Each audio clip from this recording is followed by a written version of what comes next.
Ferguson, c'est juste un Giroud qui a eu beaucoup de moyens. C'est pour ça qu'il a réussi. De Laurenti pense que le mec, il dépense 1 euro, il meurt. C'est quand même pas de ma faute si je préfère Ronaldinho à Zidane. Que Hatem Ben Arfa n'a rien à envier à Lionel Messi. Si tu me dis que Rudy Garcia il a le niveau pour entraîner le Napoli, alors Balerdi il a le niveau pour jouer au Real Madrid. J'ai pas peur de dire que Bounassar, à son prime, il avait 4 cafous dans chaque orteil. Salut à tous, je suis super content de vous retrouver pour un nouvel épisode du FC Copain. Alors, pour m'accompagner aujourd'hui, je suis avec Après Signaux. Salut mon copain. Salut, ça va? Salut. Mon copain. Ouais. Non mais c'est bien, on a notre fil rouge. On a notre fil rouge bien. quand je te dis bonjour, c'est bien. Mais là aujourd'hui, salut mon copain, on est parfait. Bon, aujourd'hui on va parler de Ligue 1 et on va parler plus particulièrement de l'OGC Nice. On n'en a pas trop parlé depuis le début de la saison. Donc, vous commencez maintenant à connaître le principe du live. Deux chroniqueurs s'affrontent pour répondre à la question suivante. L'OGC Nice peut-il terminer dans le top 4 de Ligue 1 cette saison? Je vais défendre la théorie du oui, pendant qu'Après Signaux, lui, défendra la théorie du non. Toujours OK? D'accord. On est d'accord? C'est vers les Nissards. Allez, c'est parti. Je lance le timer, c'est parti. Alors, pour moi, ouais, l'OGC Nice peut aller chercher le top 4. Si je suis très honnête, j'aurais pas dit la même chose au soir de la première journée. Faut être honnête, le recrutement était pas clinquant. Le nouveau coach venu de Turquie, qui était assez jeune, avec peu de références, ça pouvait laisser perplexe. Et puis, le discours global un peu sur le manque d'ambition du club me faisait dire un petit peu que là, cette saison, Nice, ça sentait pas bon. Et puis, il y a eu le début de saison qui est arrivé et c'est plutôt convaincant. Alors, peut-être pas sur le plan du jeu, mais il y a eu des matchs quand même assez intéressants depuis le début de saison. L'ensemble reste pour moi cohérent. Alors, ok, face au bloc bas, ils ont un peu de difficultés, mais comme à peu près 80% des équipes en Europe et de haut niveau. En revanche, dès que l'adversaire essaie de jouer, attention, Nice, là, ça fait mal. Sur ces 8 matchs, on est obligé de préciser donc aucune défaite.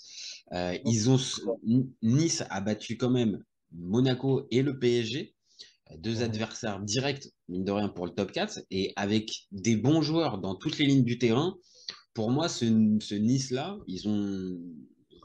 ouais, il a des arguments à faire valoir pour pouvoir espérer le top 4. Pour le moment, ils ont déjà 4 points d'avance sur l'OM et Lille. Tu ajoutes 5 points sur Rennes et déjà 8 sur Lens. C'est un côté mathématique, certes, on n'est qu'après 8 journées, mais c'est quand même une bonne petite indication. Et dernier point, comme je l'ai dit, il y a des joueurs de qualité partout. Il y a un Mofi qui peut passer un cap, et un Kefren Turam qui continue de progresser, un Todibo qui est capable de gros matchs, Laborde qui est toujours aussi régulier, et surtout un Boulka qui prend de plus en plus d'épaisseur dans les buts. Et ben pour moi, le Nice de Farioli, ça peut vraiment jouer le top 4. Voilà pour ma part. Alors, C'est parti pour toi. je vais reprendre tes mots. Ça peut jouer le top 4. Mais la question, c'est est-ce que ça va terminer top 4? Ah oui, là, je suis d'accord. Et Là, la ça, le question, c'est jouer, est-ce que ça peut terminer? voilà, ça, le jouer, ils peuvent le jouer. On va reprendre donc le classement de l'année dernière. C'est quand même 9e. Mhm. Donc, passer de 9 à 4, ce serait quand même une énorme progression, même si l'année d'avant, il me semble qu'ils finissent 5e. Mais Ouais. c'est un club, justement, voilà. Ineos, ça fait longtemps qu'on en parle, il y a beaucoup d'investissements. À chaque fois, on pense que c'est la bonne année. Donc là, pour toi, ce serait la bonne année, hein, puisque s'ils finissent top 4, c'est la bonne année.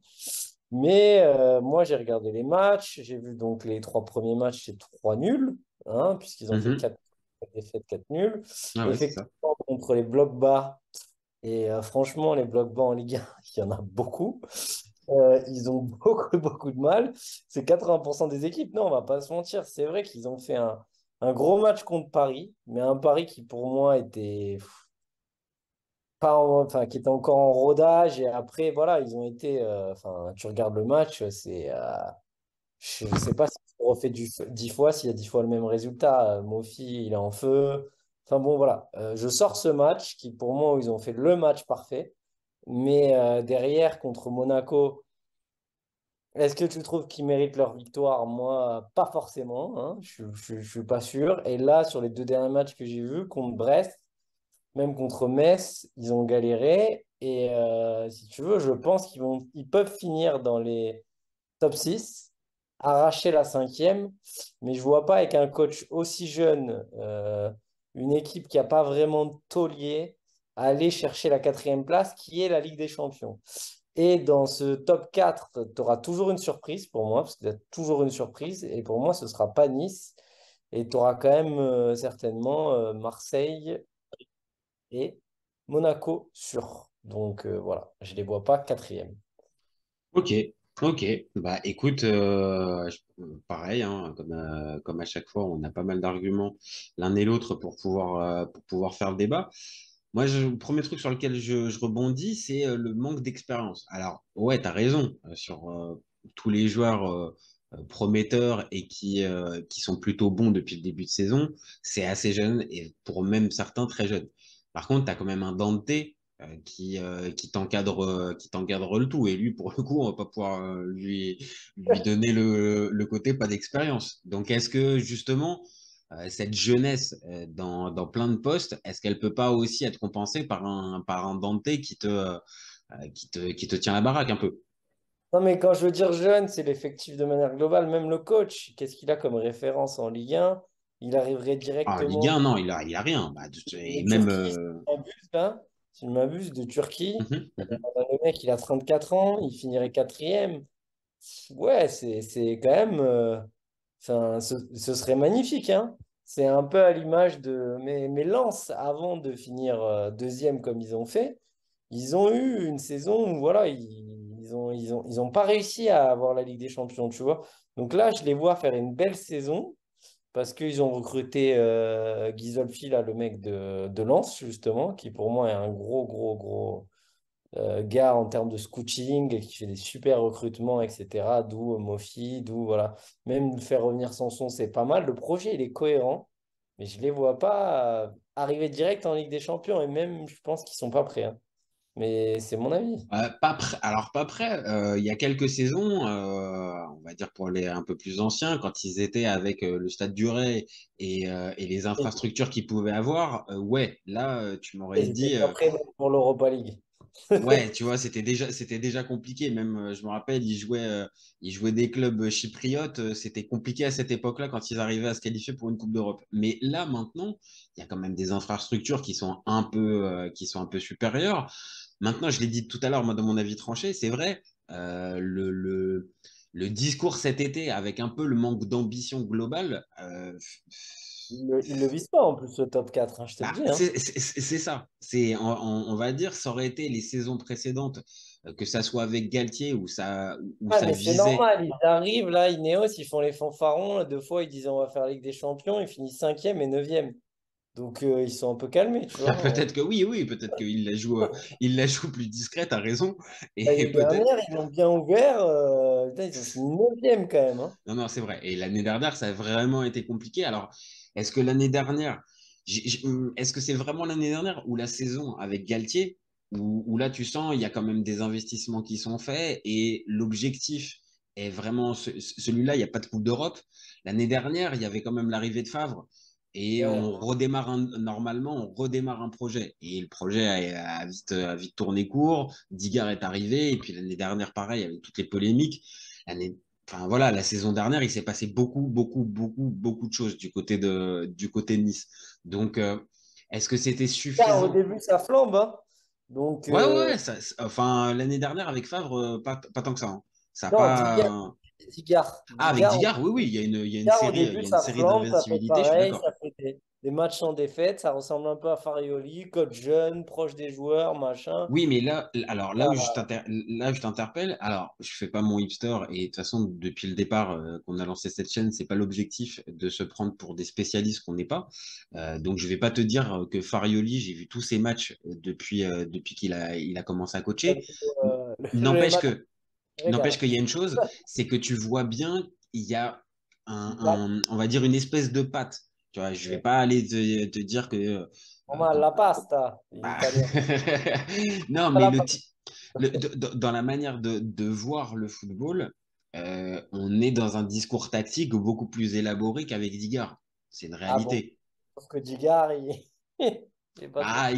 Digard, comme certains entraîneurs qu'on a l'habitude de connaître en Ligue 1, il y Ouais. a plus le côté, les gars, on va mettre les coronets sur la table et on va essayer de jouer en équipe, mais une réflexion tactique, je suis D'ailleurs, pas je vous sûr. invite à revoir une interview de Kazri qui dit il va falloir se mettre les doigts dans le cul. Ouais, ah oui, oui, oui, elle est célèbre celle-là. Elle est, oui, ouais, il va Non, falloir se, ouais, je sais plus comment il l'a sorti, mais c'est non, exactement il a ça. sorti comme ça, il a dit il va falloir se mettre les doigts dans le cul. Ouais, On va voir. voilà. Bon, bah, après, c'est peut-être une autre tactique qu'on n'avait pas. Non, mais je pense que ça, parce que tu disais, c'est le genre de phrase qui dit il faut se sortir les doigts du cul, il faut se mettre les couilles sur la table. Enfin bon, Bah, écoute. c'est un peu comme ça. Maintenant, c'est réducteur. Il faudra voir aussi Digard dans un autre contexte, parce que comme je l'ai dit tout à l'heure aussi, le contexte niçois, à partir de janvier et la révélation de toutes les affaires de racisme avec Christophe Galtier et tout ce qui a pu suivre, c'était pas génial pour pouvoir entraîner. Donc, on verra. Maintenant, comme je te dis, Farioli, pour moi, me paraît beaucoup plus élaboré, avec un vrai système de jeu, avec un jeu de position et je ne sais pas si tu as véritablement suivi, mais lui, il voit ça comme pas un truc un peu scientifique, mais quasi, avec à partir du moment où on continue notre jeu de passe, à un moment donné, le pressing de l'adversaire va forcément arriver. Et donc, c'est à ce moment-là, dans cette zone de transition-là, qu'on pourra développer notre jeu, quitte à certains moments à se faire des passes. Ça a été le cas pour certains matchs depuis le début de saison, où tu vois on va dire des phases où Nice, pendant 35, 45 secondes, une minute, se fait des passes latérales sans rien faire, quitte à attendre ce fameux pressing de l'adversaire et là commencer à jouer. Excuse-moi, je n'ai pas vu ça avec Digard. Je voyais pas ça, tu vois. Non, mais je veux pas te comparer. Si c'était d'hier, je te comparais pas. Et puis même, j'avoue que dans chaque ligne, il y a quand même des bons joueurs. Mofi, physiquement, on dirait Balotelli. C'est un bœuf. Voilà, t'as quand même Laborde qui est un super joueur de Ligue 1. Voilà, t'as Thuram qui est quand même en train d'exploser. Je dis pas le contraire. Je dis juste que c'est jeune, que oui, tu m'as sorti de Dante, mais bon, voilà. C'est pas, et pour moi, il est bien sur la fin, alors il peut peut-être les encadrer, mais Bah, il je les compense vois la moyenne d'âge, tu vois, on va dire sur l'âge, en fait, il compense. Maintenant, toujours, je te rejoins, et ça manque de joueurs d'expérience à plusieurs lignes du c'est terrain. toujours Je suis pareil, d'accord. c'est dans les sprints finaux.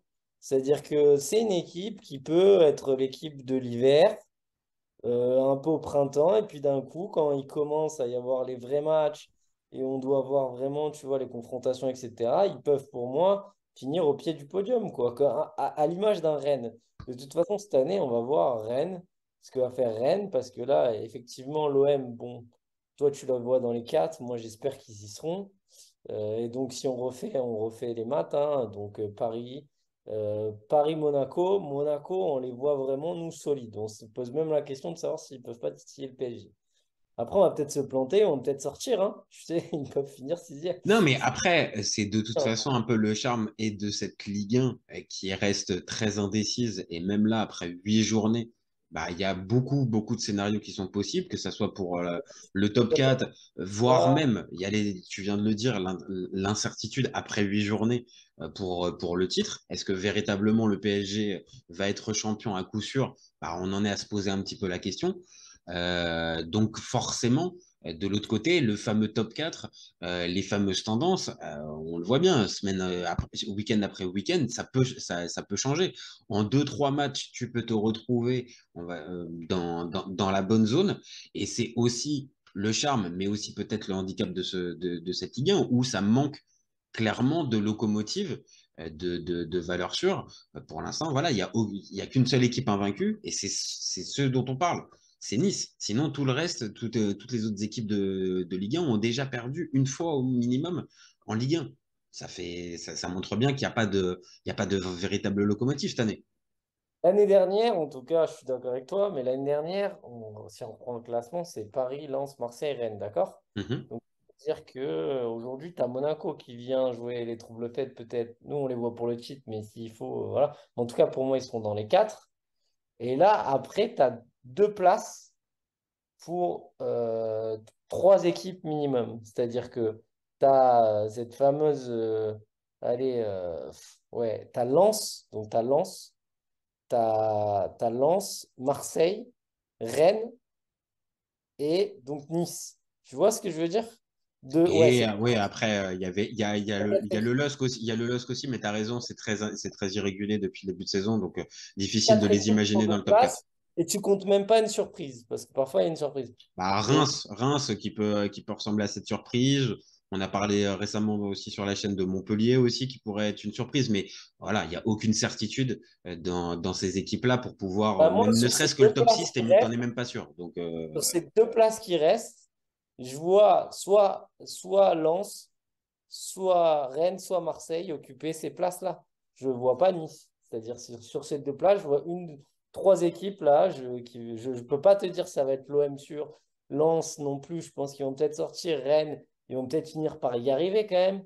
À finir quatrième en Ligue. Ou alors ils font exprès. C'est-à-dire qu'ils ne veulent pas y aller en Ligue des après, Champions. toutes ces équipes-là, c'est des équipes qualifiées en Coupe d'Europe, hein. Donc, Et alors. non, mais après, de toute Ouais, façon, ils vont peut-être se faire sortir. Voilà, Lens, une fois qu'ils ont passé en huitième, tu sais pas. Oui, oui, oui, mais bon, c'est pas parce que Nice joue pas la Coupe d'Europe que ça y est, ils vont. non, mais dans le sprint final, et vu la constitution de l'effectif, Dans le sprint je, final, tout le monde sera sorti de la Coupe d'Europe.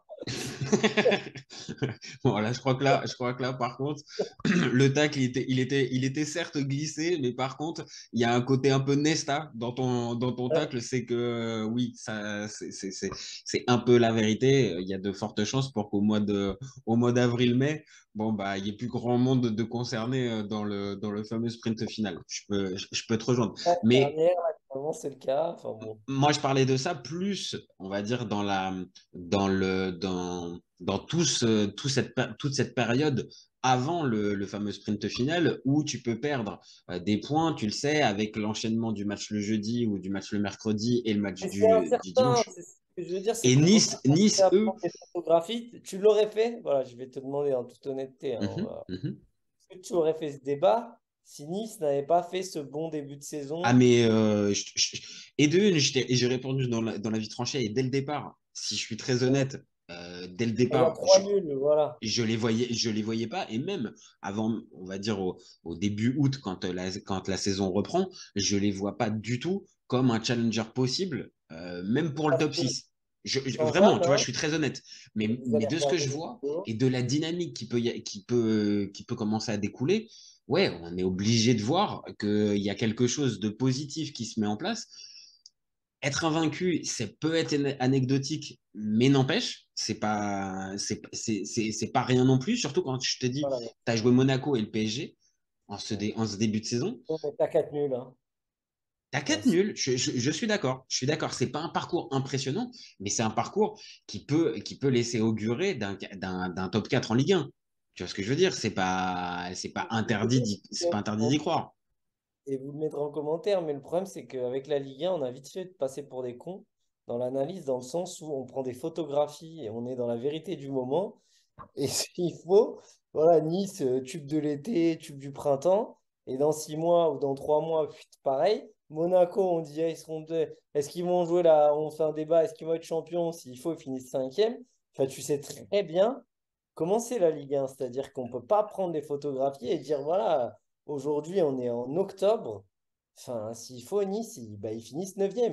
Ah non, mais c'est là où on va dire, c'est le charme et à la fois la faiblesse, on va dire, de cette Ligue 1, c'est que c'est une équipe, c'est une compétition où malheureusement, tu peux, je l'ai dit tout à l'heure, trois matchs, trois victoires, et tu peux arriver on va dire, dans les places européennes, et à l'inverse, trois défaites, tu peux jouer le ventre mou, voire le maintien. Donc, c'est très, très, très aléatoire. Très, très aléatoire. Très, très aléatoire. Et évidemment, tu as raison, pour pouvoir avoir des vrais avis tranchés comme ça à la mi-octobre sur ce championnat-là, c'est difficile et on est obligé de prendre des risques. Donc, toi comme moi, il y en a peut-être un Non, ou deux moi, qui je prendront, qui prend un prends risque. 4. Voilà, maintenant, on peut prendre un risque sur Monaco, c'est compliqué. Après, ça reste une bonne équipe. Et pour moi, s'ils sont pas top 6, s'ils sont pas en Coupe d'Europe l'année prochaine, c'est une anomalie. Là, ils ont foré la saison. Là, c'est pas possible parce que c'est quand même une belle équipe. Et c'est vrai que voilà, c'est un entraîneur jeune qui propose, encore une fois, entraîneur étranger. C'est très rare qu'un Français propose. Malheureusement, on n'a rien contre les entraîneurs français. Oublie pas Franck Hez. N'oublie pas Franck Hez qui Oui, reste. mais qui sort du sérail, qui est un mec qui vient Je d'amateur. suis d'accord. Et, Ah, et qui a- si tu veux parler du sérail, on va dire de la formation classique française, oui, je suis d'accord. Je suis bien obligé d'aller dans ton sens. Enfin, pour moi, pas parce que quand tu nous fous, j'ai rien contre mon Pancho, hein. Mon Pancho qui nous fait son schéma que Courbis avait annoncé. Ils font tous pareil, les mecs. Ils font tous pareil. Ils jouent tous bloc bas, tous les mêmes trucs. Enfin, ils ont aucune patte dont tu parlais, voilà, ils ont aucun style de jeu. À la limite, ils auraient des styles moisis, et puis tu te dis, voilà, à l'image de, comment il s'appelle, Ravanel qui vient, qui se boite et tout. Mais je préférais voir des mecs comme ça qui tentent des trucs et qui se boitent. En Ligue 1, c'est toujours. En fait, ils essayent de sauver leur cul. Donc, c'est jamais dégueulasse. Mais il n'y a rien. Il y a rien. Là, lui, au moins, il propose un truc. Donc, pourquoi pas? Pourquoi pas? Mais après, je te dis, il faut se les fader, les équipes qui vont jouer avec, en bloc bas. Et je t'ai dit, il y en a beaucoup, hein. Et ça contre. Voilà, hein. Non, non, Et mais c'est tu l'as pas dit tout à Bielsa l'heure. non plus, hein, le mec, hein. Donc, Tu l'as dit dans ton avis tranché, c'est évident qu'il y a beaucoup d'équipes qui jouent de cette manière-là en Ligue 1 et encore plus la saison va avancer et plus on va se retrouver avec ça, avec des équipes qui sont paralysées par la peur de descendre et tout ça. Tudor qui vient d'Italie, qui dit qu'il sort rincé, il sort rincé parce que l'OM c'est lourd, mais il sort rincé parce qu'il n'arrive pas à gagner au Vélodrome, et il n'arrive pas à gagner au Vélodrome parce que bloc bas, il n'en peut plus.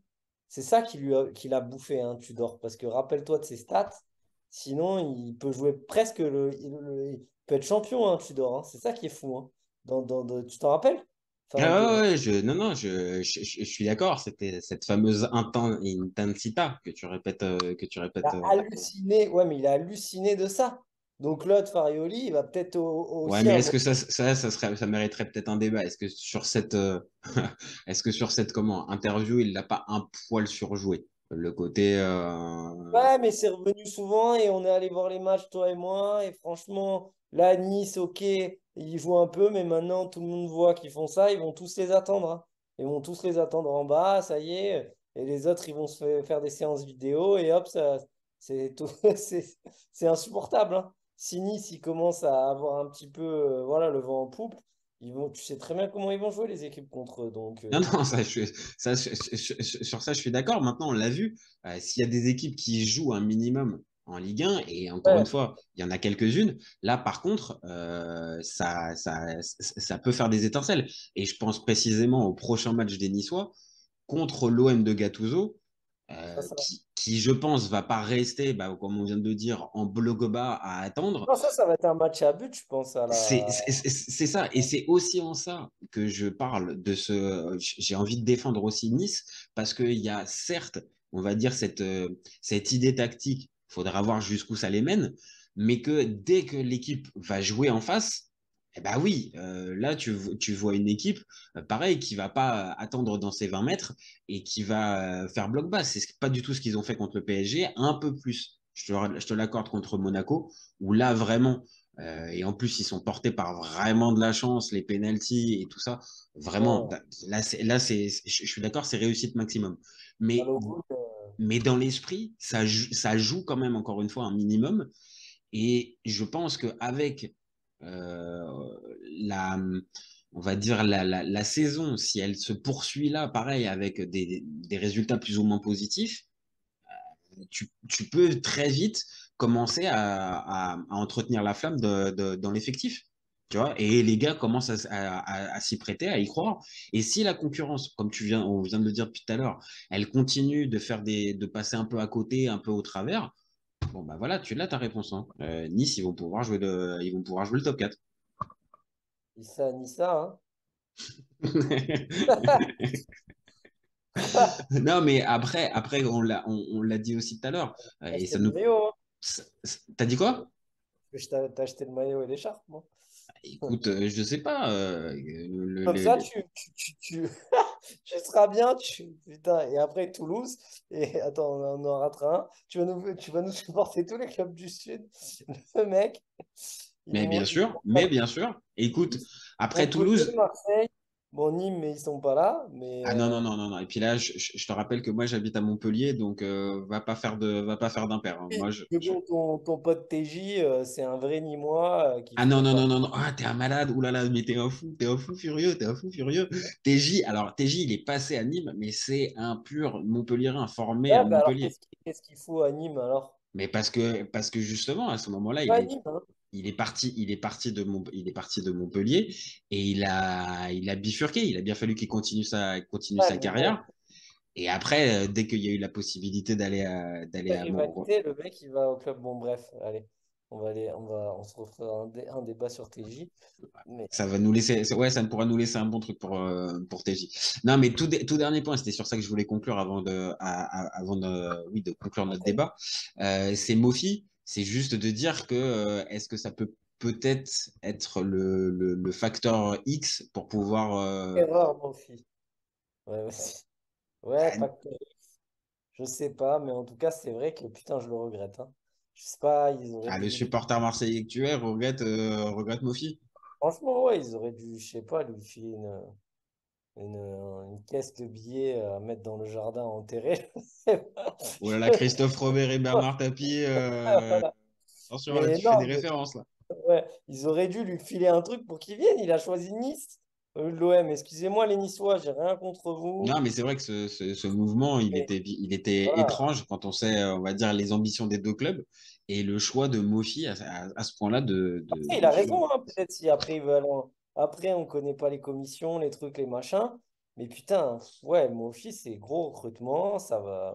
Et ça J'espère que peut ça peut-être, est-ce que ça peut pas être justement va être la charnière, moi. Parce que Mbemba, c'est son cousin. J'ai peur, hein. J'ai peur de Mofi, ouais. J'ai très peur. ouais, donc, allez, pour terminer, il nous reste 2 minutes avant de conclure notre débat. Allez, au 15 octobre, tu les mets combien, les Niçois? Sixième. Sixième, d'accord. Donc ça se qualifie quand même en Coupe d'Europe. Oui, bah, j'espère, hein. Ok, ça se qualifie en Coupe d'Europe. Ok. Ah, écoute, moi au 15 octobre, je les vois Pas mal largement d'amis terminer dans le top 4. niçoises. Donc, T'as dit ça, quoi? T'as dit quoi? T'as dit quoi? J'ai pas j'ai entendu. pas mal d'amis niçoises. J'ai beaucoup de femmes dans ce port niçois. Ah bah alors là, après, si t'as des attaches niçoises, Non, mais il n'y a pas de port à Nice. Bon, allez. pardon. Ah ouais, mais bon, après, moi, je t'écoute, hein, je suis bercé par tes paroles, hein. Moi, j'avoue que le port, oui, non, c'est vrai que le port de Nice, ça fait un peu bizarre. Ça fait un peu bizarre. Bon, donc sixième, et moi, je les vois dans le top 4. Ok? Bon, eh ben écoute, merci à Protestino pour ce moment. Et tu nous refais un petit Sanissa pour terminer? Attends, Issa, Nissa. Et c'était quoi leur. Non, c'est quoi leur slogan là? Il n'y a que ça, Vas-y, Issa. vite, attention, moins d'une minute. Hein? Allez, cherche ton truc. Moi, je dis au revoir à tout le monde. Donc, merci à tous de nous avoir suivis. Le Euh, port Olympia. C'est le nom donné au port de Nice. eh Allez. ben, voilà. Bonne nuit. Ok. Voilà. Eh ben voilà. C'était une précision importante. Merci à Protestino. Et nous, Voilà. donc, on se retrouve très vite pour un nouvel épisode. Vous n'hésitez pas à nous donner vos avis et nous dire ce que vous en pensez.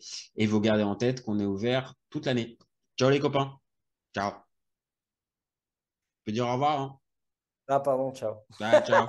Cet été, il y avait encore des mecs pour dire que Mourinho, c'était l'entraîneur parfait pour le PSG. Pour moi, Giroud est un meilleur neuf que Benzema. J'ai pas peur de dire que Bounassar, à son prime, il avait 4 cafous dans chaque orteil. Marquinhos, capitaine du PSG. Non mais arrête, il a le charisme d'une nuit. Avec un joueur comme Nainggolan, la Belgique sortait la France en 2018. Le débat qui est le meilleur entre Messi et Maradona, alors qu'on sait tous que le meilleur 10 argentin c'est Riquelme. Mais il faut arrêter avec Payet, c'est un grand joueur. Raphaël Leao du Milan. C'est une immense fraude. Entre un choc de Ligue 1 et un choc de MLS, je regarde la MLS. Guardiola, meilleur coach de l'histoire, c'est même pas le meilleur coach de l'histoire du Barça. De Laurenti pense que le mec, il dépense 1 euro, il meurt. Merci pour les travaux, Kylian. Maintenant, tu peux aller au Real. Totti, pour moi, c'est un meilleur joueur qu'Alessandro Del Piero. Entre Lizarazu et Candela, je prends Candela. Elle a dit qu'il c'était pas partie des meilleurs du football.